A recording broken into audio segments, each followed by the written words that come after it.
I'm back.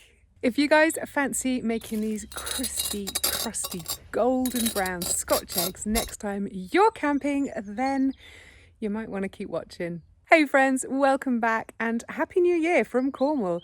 I'm filming this on New Year's Eve. Johnny and I are going to hang out in the garden. We're going to light a fire and drink some coffee and then make some Scotch eggs from scratch and then cook them up for you over the campfire. So I really hope you enjoy this video.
Now I'm going to heat up the oil in the Dutch oven whilst I make the Scotch eggs.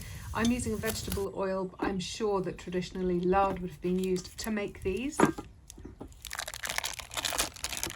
this is a pack of sausage meat from my local butcher, so it's already seasoned, but obviously you can just use minced pork and season it yourself with salt and pepper, possibly some chili or some of your favourite herbs or spices, like really zhuzh it up to be your kind of flavours. Then take a lump of sausage meat, a little bit bigger than the size of the egg that you want to cover, and then you're going to squish it out between your palms to be quite flat. Try and get it even because that means that it will cook more evenly in the oil. And if you pat your hands with cold water every now and then, it stops the meat from sticking to you.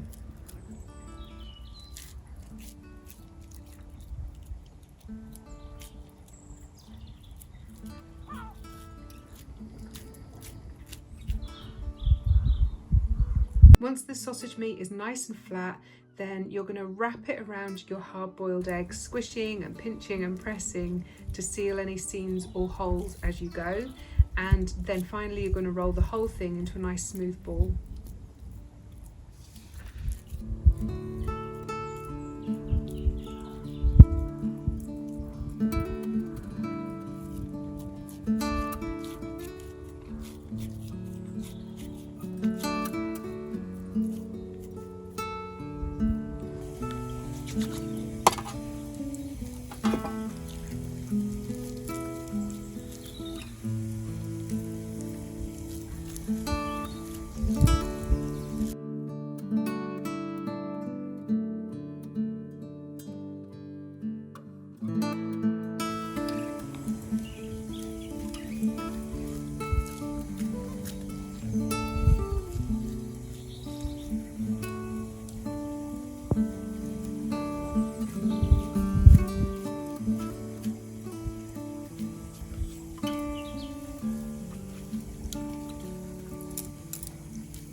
And then set up 3 plates or bowls, and in the first one you want some seasoned plain flour, so just plain flour with some salt and pepper in. Again, you can put herbs and spices in this too if you fancy.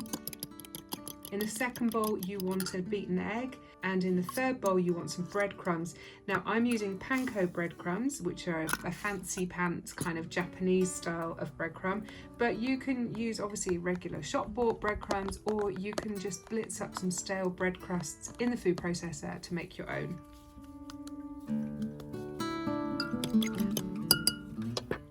And then roll each Scotch egg first into the flour and pat and shake off any excess before then rolling it around in the egg. And again, let any excess drip off before finally rolling it in the breadcrumbs.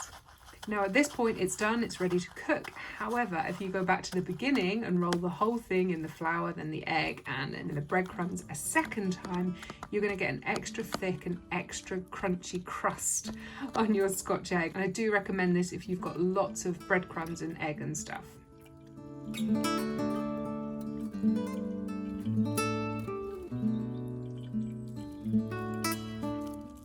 Now you want the oil in your Dutch oven to sit around 160 degrees C or 320 degrees F.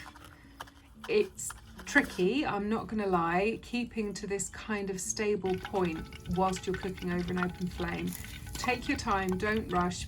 Obviously understand that undercooked pork can be a health risk, so you do want to make sure that you've cooked these fully. Obviously if the oil is too hot, you've got a chance that the outside is going to look golden and cooked and beautiful, but the inside of the sausage meat, the bit next to the egg, might well still be raw, so do bear that in mind. Once they are cooked, or once you think they're cooked, you can take them out of the oil and then slip the probe of a digital thermometer. I'm going to link to my one down below if you want to go and check it out. It's made in the UK, which is great for any of my other Brits. But you can slip that probe into the Scotch egg in between the egg and the sausage meat. You want that temperature to hit 75 degrees C or 167 degrees F. That's like the minimum that pork needs to get cooked to be considered safe. Obviously you don't need the inside of that hard-boiled egg to reach that temperature. The egg is already cooked, so you don't need to worry about that. It's just the inside of that sausage meat. Oh my god, that is so good. That's really tasty, guys. Yum. I'll pop the full recipe down below if you guys want to give this a go. And in the meantime, Johnny and I would like to wish you all a very happy new year. Here's hoping that 2021 is a little kinder to us all than 2020's been. So that's it for today, and I'm going to catch up with you next week. So keep smiling, stay safe, and I'll see you on the other side. Over and out.